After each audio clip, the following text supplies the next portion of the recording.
राष्ट्रीय सर्वण परिषद ने निकाली आक्रोश यात्रा, पुलिस अधीक्षक चित्रकूट को दिया ज्ञापन। आपको बता दें कि राष्ट्रीय सर्वण परिषद ने चित्रकूट पुलिस अधीक्षक को ज्ञापन सौंपा एवं आक्रोश यात्रा निकाली।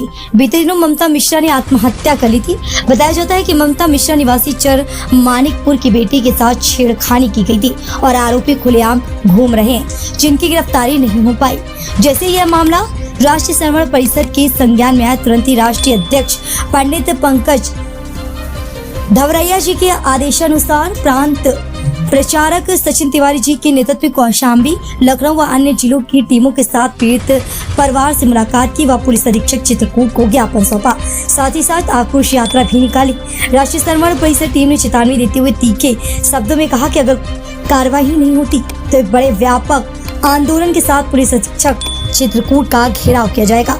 जय जननी जय भारती जय भवानी के नारे से गूंज उठा पुलिस अधीक्षक कार्यालय चित्रकूट।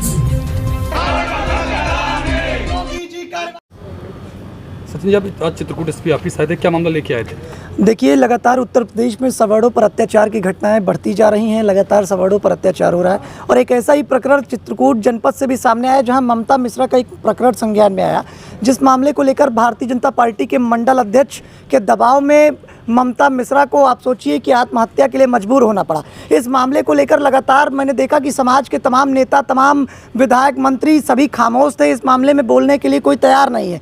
ना तो समाज की आवाज़ कोई उठाना चाहता है, ना कोई समाज के लिए बोलना चाहता है। इसलिए मैंने बैनरों के माध्यम से बताने की कोशिश की है। आप देख सकते हैं, मैंने लिखवा रखा है कि उत्तर प्रदेश का ब्राह्मण अनाथ हो चुका है। आप सोचिए कि ममता मिश्रा को न्याय दिलाने के लिए समाज के तमाम नेता आज कहाँ गायब हो जाते हैं। भारतीय जनता पार्टी की सरकार बड़े दावे करती है, लेकिन गरीबों की झोपड़ी पर बुलडोजर चलाने वाले योगी जी क्या मंडल अध्यक्ष के घर पर बुलडोजर चलाएंगे? ये एक बड़ा सवाल है। और इन्हीं तमाम सवालों के साथ आज मैं जनपद चित्रकूट आया हुआ था। एसपी साहब से मेरी मुलाकात हुई है और मैंने साफ तौर पर स्पष्ट कह दिया है कि इस मामले में कड़ी कार्रवाई की जाए। जो भी लोग इस मामले में दोषी हैं, उन लोगों पर कार्रवाई होनी चाहिए। भारतीय जनता पार्टी के मंडल अध्यक्ष और उस गुंडे पर भी बड़ी कार्रवाई होनी चाहिए। साथ ही साथ योगी आदित्यनाथ को ये दिखाना होगा कि गरीबों की झोपड़ी पर बुलडोजर चलाना अगर उनकी सरकार जानती है, तो ऐसे मंडल अध्यक्ष पर भी बुलडोजर चलना चाहिए, उसका भी घर गिरना चाहिए और उन तमाम लोगों पर बुलडोजर चलना चाहिए जिन्होंने ममता मिश्रा को इस बात के लिए मजबूर किया है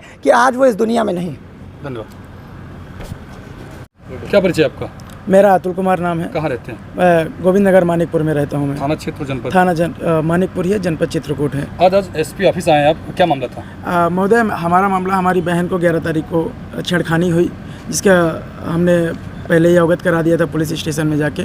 इसके बाद हमारी माता जी को, मौसी जी को इतना ज़्यादा प्रताड़ना दी गई बीजेपी के नेताओं द्वारा कि आपको SC/ST लगवा देंगे, झूठा मुकदमा करवा देंगे, ज़िंदगी भर जेल सड़वा देंगे, आपको कभी भी बाहर निकलने का मौका नहीं देंगे, जिसके कारण हमारी मौसी के अंदर इतनी ज़्यादा दहशत भर गई, इतना ज़्यादा कष्ट हुआ उसको कि वो अपना जीवन समाप्त कर। कौन से नेता थे?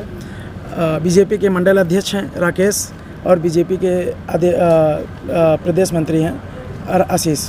तो अभी तक आपको न्याय नहीं मिला? जी नहीं। एसपी साहब ने क्या कहा? एसपी साहब ने सिर्फ सांत्वना दी है कि हम आगे काम कर रहे हैं, लेकिन हमको कुछ दिख नहीं रहा इसमें आगे।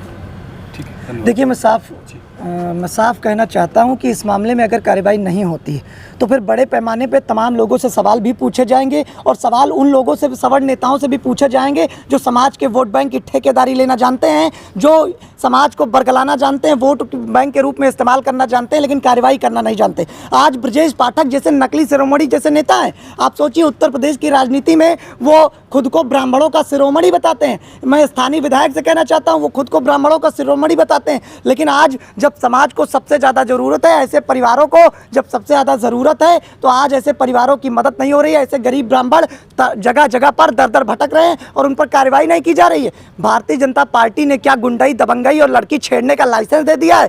अगर ऐसे लोग भारतीय जनता पार्टी का संरक्षण लेकर साफ तौर पर ब्राह्मणों को सताने का काम कर रहे हैं, सवर्ण विरोधी मानसिकता के साथ काम कर रहे हैं, और मैं तमाम नेताओं से कहना चाहता हूं, भारतीय जनता पार्टी के उन तमाम नेताओं से कहना चाहता हूं कि अगर ब्राह्मण परिवार को, चित्रकूट की ममता मिश्रा को न्याय नहीं मिलता है, तो फिर बड़े पैमाने का आंदोलन राजधानी में होगा और मैं उन सियासत पर के बड़े चेहरों को हिला कर रख दूंगा जो समाज की ठेकेदारी और समाज का वोट बैंक लेना जानते हैं। ब्रजेश पाठक जैसे नेता जाते हैं, शुभांशु शुक्ला का सम्मान करते हैं। आप सोचिए कि शुभांशु शुक्ला के मामले में टीआरपी लेने की बात आई तो ब्रजेश पाठक जैसे नेता तत्काल प्रभाव से पहुंचते हैं, लेकिन आज जब चित्रकूट में ममता मिश्रा के परिवारजनों को मदद की उम्मीद है तो आज उनकी मदद नहीं हो रही। यही घटना किसी अन्य के साथ होती, किसी अन्य समाज के साथ हुई होती तो इसी घटना पर सरकार, भारतीय जनता पार्टी की सरकार 50 लाख का मुआवजा अब तक घोषित कर चुकी होती। तमाम नेताओं का जमावड़ा अब तक इनके परिवारजनों के साथ लग गया होता, लेकिन ये ब्राह्मण परिवार है,